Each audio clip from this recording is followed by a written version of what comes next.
សួស្តីបងធ្លាប់តែញ៉ាំម៉ាឆាតាតេជាមួយទឹកដោះគោតើថ្ងៃនេះយើងអាចសាកលាយជាមួយនឹង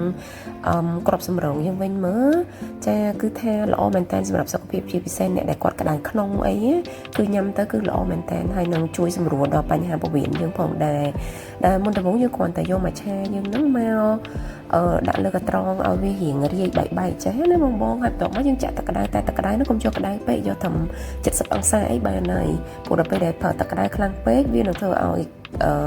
មច្ឆាយើងបាត់បង់គុណភាពដែរអត្ថប្រយោជន៍នៅក្នុងមច្ឆាហ្នឹងវានឹងបាត់បង់ទៅតាមទឹកក្តៅខ្លាំងចាអញ្ចឹងបន្ទាប់មកគឺយើងប្រើម៉ាស៊ីនហ្នឹងកូរឲ្យវាសប់ឲ្យឡើងពពុះបន្តិចមកចាវាសប់យើងអាចប្រើអាស័យក៏បានប៉ុន្តែនាងខ្ញុំខ្ញុំប្រើម៉ាស៊ីនហ្នឹងទៅលឿនរហ័សអញ្ចឹងណាចាបន្ទាប់ពីម៉ត់ហើយគឺយើងទុកវាម្ដុំហើយយើងយកគ្រាប់សាម៉ងដែលយើងត្រាំទឹកហើយយើងបកសបកឲ្យស្អាតចា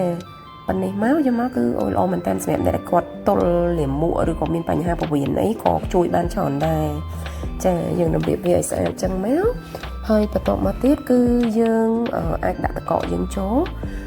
ឬក៏បងចូលចិត្តទឹកដោះគោខាប់អាចលាយទឹកដោះគោខាប់តិចទៅក៏បានដែរដើម្បីផ្អែមតែសម្រាប់ខ្ញុំអត់ញ៉ាំផ្អែមទេអញ្ចឹងខ្ញុំគ្រាន់តែដាក់ទឹកកកចូលបន្តិចអញ្ចឹងមកចាហើយពេលខ្លះក៏អត់ញ៉ាំនឹងតកកទៀតព្រោះខ្លាចធាត់ដល់បងចា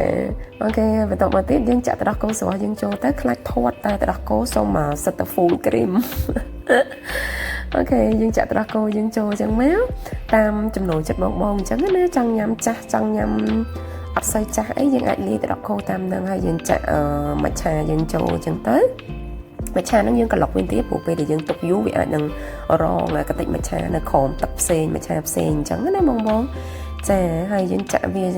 ពីលើអញ្ចឹងមកអូគឺថានិយាយទៅតំណងមែនតើហើយ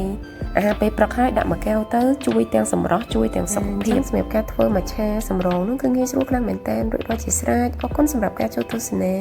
ជួបគ្នានៅវីដេអូក្រោយបាយបាយ